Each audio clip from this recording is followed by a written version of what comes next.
Hey everybody, it's great to see you all. Let's open with another prayer. Holy God, may the words of my mouth and the meditations of all of our hearts be acceptable to you, our rock and our Redeemer. Amen.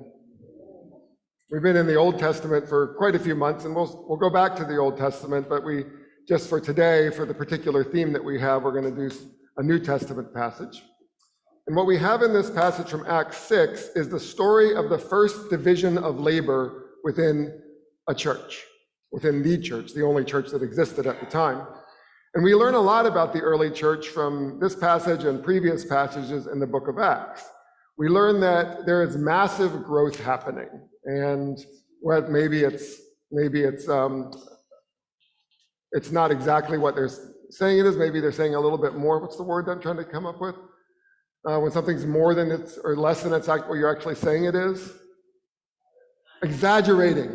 Did somebody say that, or did I just come up with that? Okay. Exaggerate. They may have been exaggerating, but it's like there were 100, and then there were 1,000, and then there were 5,000. It's like, really 5,000 people, but there were a lot of people. There was massive growth. We also learn from this passage that it was an economically diverse group.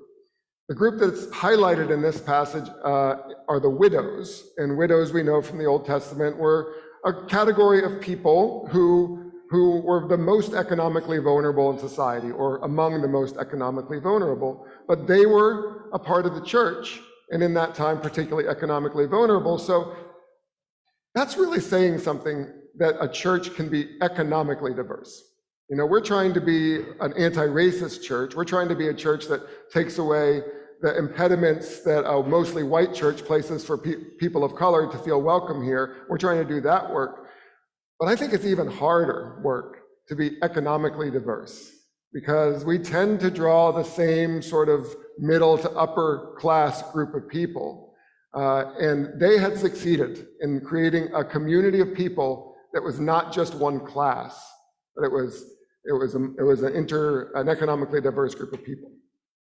We also learned from this passage that caring for one another within the community materially was inseparable from being the church. And it wasn't just, we're going to help those poor people out there, but this was all about, we're going to help the people who have more resources in the church are going to share those resources with people who have less in the church. And that was what the church was all about at the time. We also learn from this passage that it was in addition to being economically diverse, it was a multicultural and multilingual group. And we learn that from this passage about the Hellenists and the Hebrews within the church. Now, the Hellenists were probably Jewish people who spoke mostly Greek, who had been raised outside of Jerusalem and other parts of the Mediterranean, but were now living in Jerusalem. So these were Greek-speaking Jews. And then there were the Hebrews, which were the Aramaic or Hebrew-speaking Jews that lived and were raised in Jerusalem. And they had come together to form a multicultural, multilingual, economically diverse church. And wouldn't you know it, in that context, the first problem they had to deal with was discrimination. It's nothing new. Doesn't mean we're off the hook for dealing with it, but they've been working on it for a long time. And it turns out that the Hebrew widows were being privileged in the distribution of food over the Hellenist widows. The Hellenist widows were being discriminated against. And so do you know what they did to fix that problem? They formed the first church committee. What time did they meet? They had to do a doodle poll to figure out the time. And it was really it was a social justice committee and a congregational care committee in one. Like, how do we live up to our ideals of treating every single person within our church as a child of God, not just by what we say, but by what we do, by how we distribute our resources and share our resources. So they picked 7 men. And they were men, so they needed a gender justice committee. They didn't know it at the time, but they did. And it says that they were full of the Spirit and full of wisdom, which I think is important to notice. Today, if we have a finance committee, we're like, who are the finance people? Who are the people who know numbers and who are accountants and bankers, or maybe just have experience with investments or things like that? But their first criteria for any committee was, are you full of the Spirit? Are you a faithful person? And are you a wise person? Do you have some sense of the big picture? We can learn how to do the little things, the details of each task that the church does, finance or Christian education or congregational care. You can learn those things. But our first priority as people in a church is to grow in our faith and to grow in wisdom. And I was so impressed by both all the answers in the new church, the new members who joined today. The session met with some new members who you're going to see in a minute. And we said, why do you want to join Govans? And every one of them said something along the lines of, because I want to grow in my faith, because I want to participate in a community that will help me grow in my faith. So let's make sure that, that we're all doing that. And I'm going to talk a lot about committees in a minute, but that's our first priority, is every single one of us growing in our faith and growing in wisdom. So, committee work in a church, we find through this story and we know today, is the way that we take the ideals that we talk about on Sunday morning and make them a reality.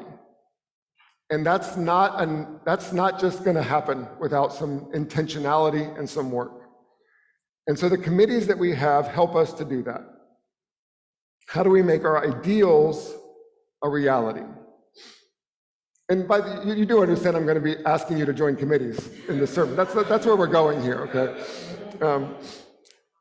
One of the great values of a committee, though, in addition to the fact that we're trying to put our ideals into reality, is we're also getting to know people in the church.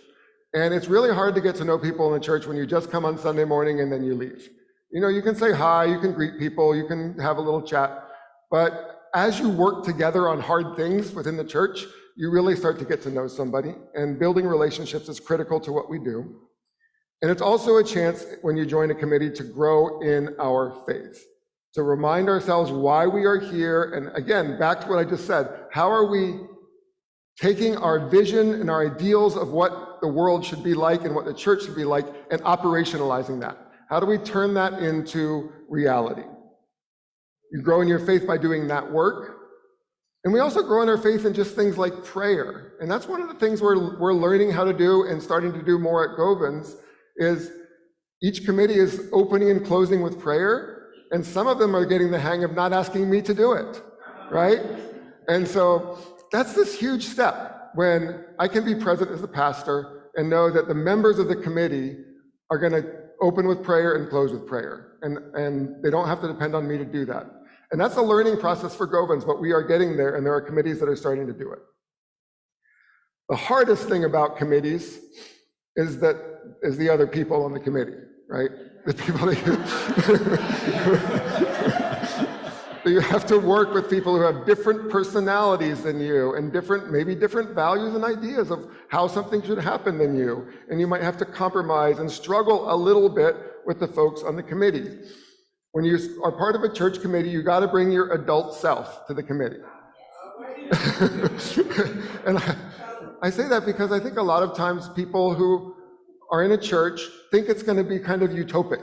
Like, we're going to go and we're going to be part of this nice committee and we all love each other and it's going to be nice and nobody's going to say the wrong thing or do the wrong thing.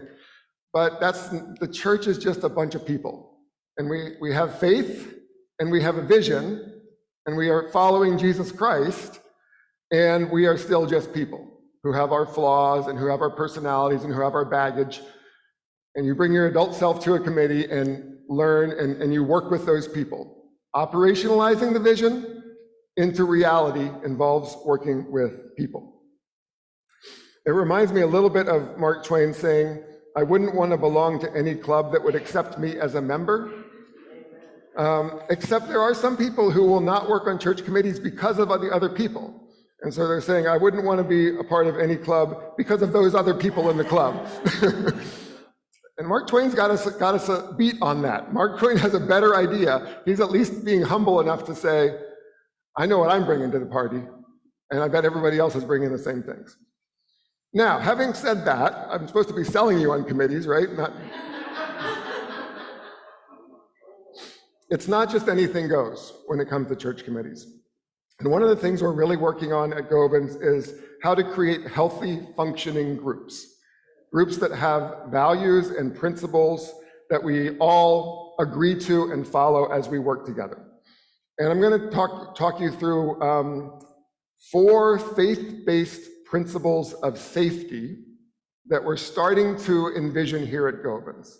These come from 4 stages of psychological safety that I meant to look up the author of that, but Google it and you'll find the author. And we're taking what's a secular idea, the 4 stages of psychological safety, and saying, how can we put that into faith-based language? And then how can every committee function according to those principles? And there's 4. The inclusion principle, the growth principle, the contributor principle, and the challenger principle. The inclusion principle says that every person in the community, every person on that committee, every person in the choir or the band or any group in the church is a child of God and belongs in that group. If they show up to be a part of the group, they are a child of God and they belong in that group. Just a simple, basic inclusion principle. Second, the growth principle. Every person in this community, in any formation, any smaller group within the community, is learning and growing into the person God calls them to be. We are all on a journey becoming something better than what we are.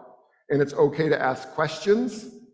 Questions are welcome. And it's okay that no one is going to have all the answers. The contributor principle is that every person in the community has a unique contribution to make. They have unique gifts, abilities, ideas, dreams, visions, hopes for what the church can be.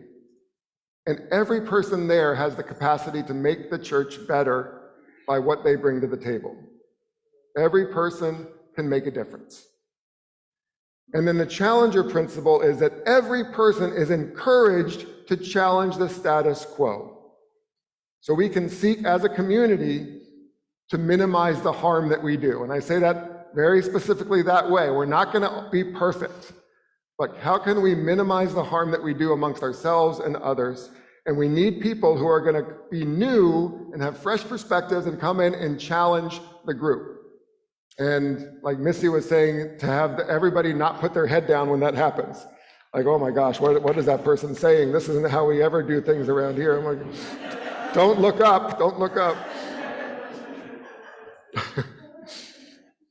And that's hard, because if somebody comes into the group and brings a completely fresh perspective and challenges the status quo, that's hard work. To change the status quo, like, can we just figure out who the ushers are going to be for Sunday?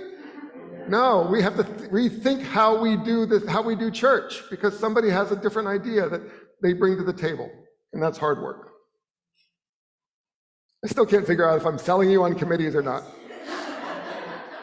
So let me just tell you what the committees are at Govans, and I would encourage you to just think about whether you're called to do something in this group. And maybe you're not. Maybe not everybody is. Not everybody's going to be called, but maybe you are, and maybe you don't have the skill set of this particular group, but you are an adult, and you can come and contribute. We have a finance committee that does the budget stuff at Govans and looks at the investments. That's a small, committed group. The newest member joined 8 years ago, and he is now the chair. So please, we'd love to have some fresh ideas and fresh perspective there. The personnel committee is small, and we need some more members to that committee. And the personnel committee at Govans really is focused on how can we encourage the staff to be the best that they can be. We're not a committee that does discipline or is always looking over people's shoulder, but how can we help them set goals for what they want the church to be, and how can we help them make those goals a reality? The mission committee is small but mighty. 3 people are on the mission committee, and they help. We are a very generous church in terms of the resources we give to other organizations in the community. And the mission committee helps us do that and helps interpret what we give to the congregation, so the congregation understands that by being a part of Govans, we are connected to all these other organizations. The facilities committee, also small but mighty. Stewardship of the whole buildings, all the buildings, the whole campus needs new members. Worship and Music Committee, we have 2 open seats. So we have a nice full Worship and Music Committee. They meet today after the service if you'd like to join us in the Waverly Room and see what it's all about. They may help us see, are we doing worship in a way that's the most meaningful as possible for everybody involved. Congregational Care, also a nice, active, functioning group, but still has some openings. They take care of the folks in the church, especially those who are most vulnerable. Communications, another small but mighty, growing committee. What do we got? Website, social media, paper newsletter, bulletin, weekly email. They have a lot on their plate. The preschool committee helps to support the preschool director. Our preschool is a part of our church. It's not a separate organization. And so, I'm technically the head of staff over all the preschool teachers, but the preschool director does all that main supervision, and the preschool committee helps her to make the preschool function as well as possible.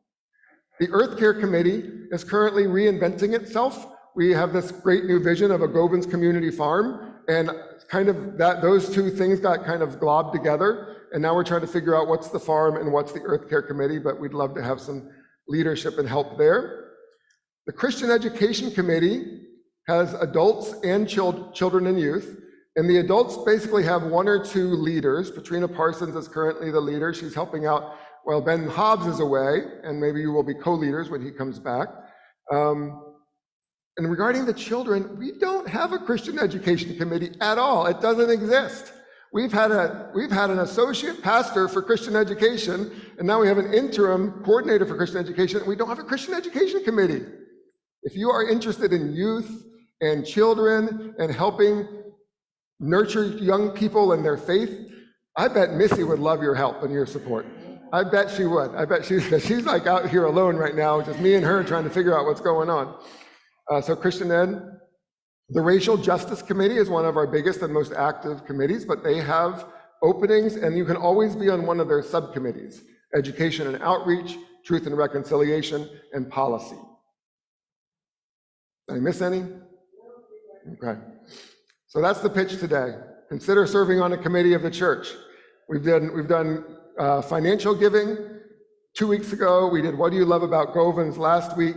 This week is how can you give of yourself, your time and your talent? And I am focusing on committees today, not on choir or band or ushers. There's a lot of other awesome things that you can do to contribute to the church. Committees are those things that take our ideals and our vision and make sure we are making them into a reality.